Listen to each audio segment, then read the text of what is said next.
Before you list your Pensacola home for sale, there are a few mistakes that I see sellers make that quietly cost them time and money. A lot of these are due to outdated market expectations, as well as not understanding what buyers are responding to today. I'm Pepper White, a local Pensacola realtor, and I help buyers and sellers navigate this market every day. Number one is renovating without understanding the ROI on their projects. So what I think of is often we choose to do things that are, immediately apparent to the eye. And that's usually things that are more cosmetic, whether that be inside or it's outside landscaping or gazebos, fire pits, etc.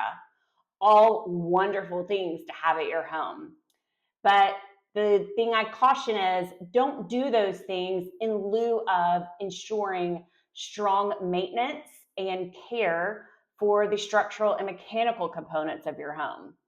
Often those are big ticket expenses and they, don't look as sexy as some of the other improvements that one can make at their home. And so sometimes homeowners neglect to do those items in lieu of the cosmetic ones.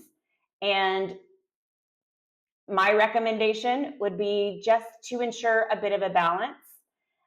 Generally speaking, those structural and mechanical things will be topics of discussion and perhaps negotiation if they've been neglected when you come to sell, because buyers don't want to take on those big ticket expenses right after they close on a home. So I'm not saying don't do the fun projects. I'm just saying make sure that you balance it and that you understand what the ROI might be, as well as what it is buyers are looking for. And that's particularly true if you decide you want to do some cosmetic upgrades. And so make sure that you talk to realtors locally and understand what it is buyers are looking for. I have several of my, past clients who I helped purchase homes, and as they have lived in them for a time and they need to adapt them or they want to adjust them, they are seeking out my counsel on, what their options could be and what would be better for resale in the future. Now, that said, if this is your forever home, you go ahead and do whatever it is you want to do. But if there's a chance that you might be selling it in, the next 5 to 10 years, I would definitely seek out that guidance from, experienced professionals in your area, because everywhere's a little different. The second thing is sellers pricing like it's 2020 or 21. Hey, newsflash, we just rang in 2026.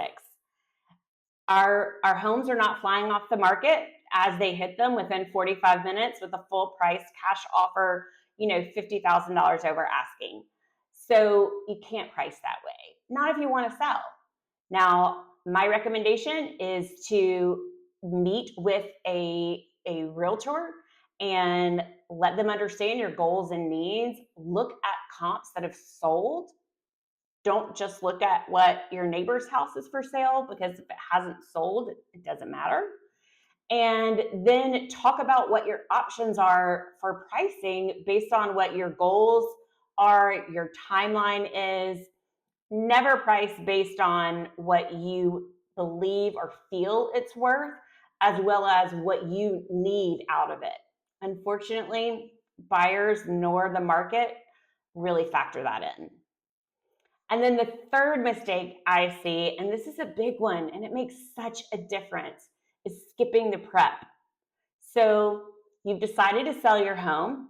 You have determined who you're going to work with. You've kind of figured out your pricing strategy. But now it's time to prep your home, and to do that before pictures.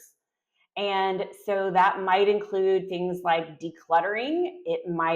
It involves some minor repairs. It might be, taking care of some things that have, sort of small maintenance things that have kind of slipped to the side. That happens to all of us. And if you skip that, then you're really throwing away your first chance to make that first impression. And you don't get that back with buyers. So, I have some sellers where I have gone in and we've, gone room by room of the things that need to be packed up. I like to think of it as a pre-packing opportunity so that when it comes time to move, you've already done a lot of the heavy lifting, because most of the stuff that you need to declutter are those smaller items that take a little bit of time, but you get them out of the way and you'll see how much it really opens your house up. I even had a few sellers who've had to get, storage units to put that stuff in so that their house had that openness to it. And just know it has nothing to do with you or your things or your taste. It really has to do with allowing the buyers to visualize what their things would look like. And if your stuff's everywhere, they can't do that. And honestly, some buyers aren't good at doing that, even if you don't have that much stuff in the home. So it's really our opportunity to help them as best we can. Now, I'll tell you, those sellers who might have been grumbling under their breath when they had to get a storage unit, you know what? They were pretty darn happy when we got their house under contract in half the time versus the average in their neighborhood. So it is worth it. It will pay off. It's definitely worth taking the time to do. And that's not just inside, that's outside. It might be, power washing, it might be, adding some plants or some landscaping, it might be tidying, existing landscaping up. It may be, just adding things to what you already have to make it more inviting. So make sure that you take a look at your home through the eyes of a buyer, as if you are walking in. What would you notice? What would you not like to see? Those are the things to get rid of. So now that you know what not to do, let me tell you what to do. If you like getting real, local, no nonsense insight like this, please hit the subscribe button.